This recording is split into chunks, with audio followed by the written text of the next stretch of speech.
maintenance log, start date 6/28/2026. So need to see what's going on with Alex's Rustler in the front end. Something's going on either with the steering blocks or the caster blocks. It's got the aluminum ones in there because I find the RPM ones just pop out of place too easy. So I'm guessing the bushings wore out or something, which is giving it all that extra camber. I'll have to figure that out. That's not essential for him to be able to get out today. What is essential for him to get out today, though, is the drive shaft. Now that he's got big boy power, he's got big boy power problems, and he's like blowing up tires and drive shafts and stuff like that. Probably going to upgrade these to the, looks like there's a decent set of hot racing ones on A-Main. Maybe I'll try them out.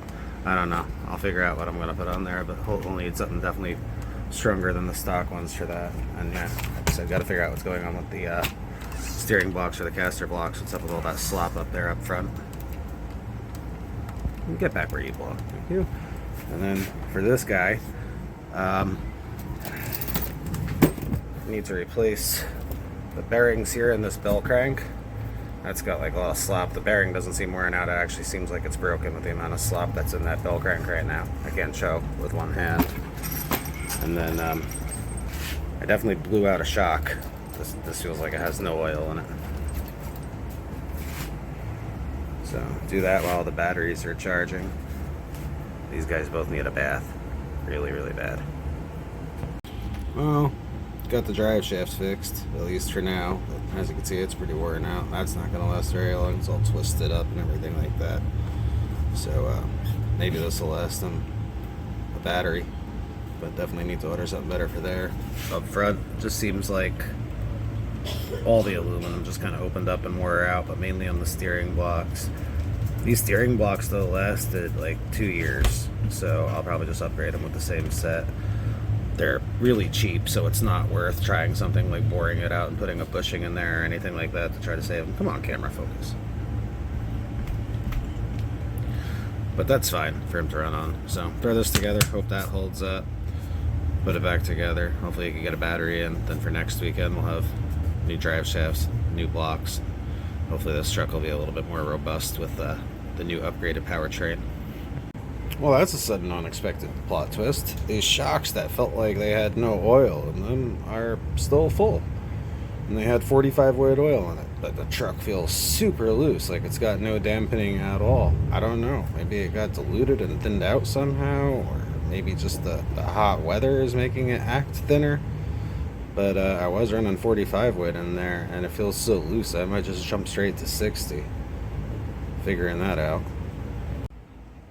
You can see what's going on with that bell crank. Definitely completely blew out that bearing, so I'm going to replace those. The shocks, I attribute it to sunspots. Problem solved. Also, noticed while doing this, need wheel bearings.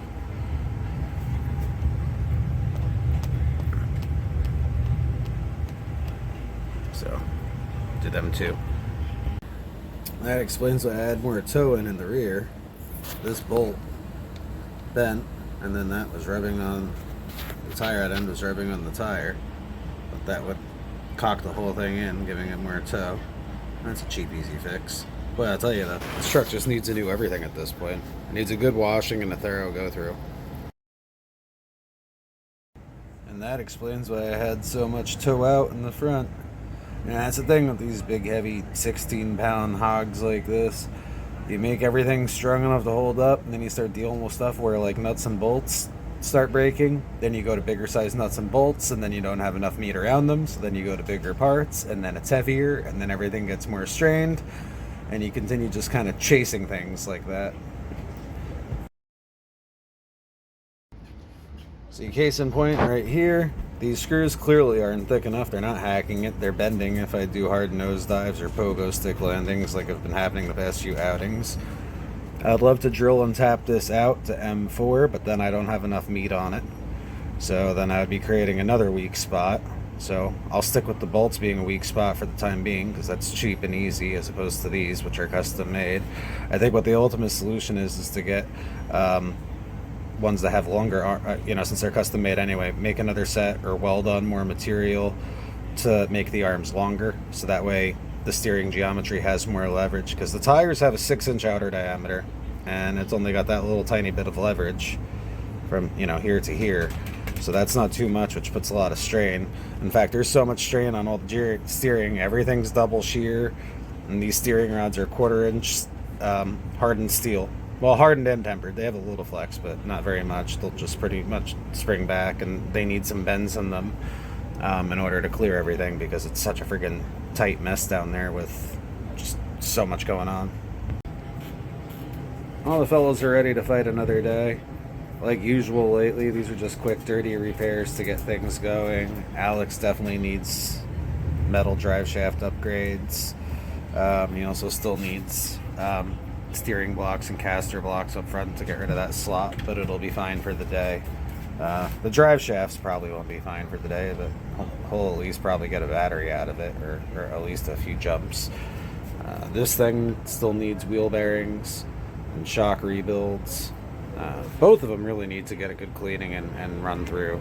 To be honest, I used to clean them after every run with like Simple Green and the air compressor, where they would be like spotless shiny. The only thing is I don't have time for that now, and when I do that, it almost acts like a deterrent, because when they're sparkly clean, I don't want to take them out and make them dirty. So I've been leaving them dirty.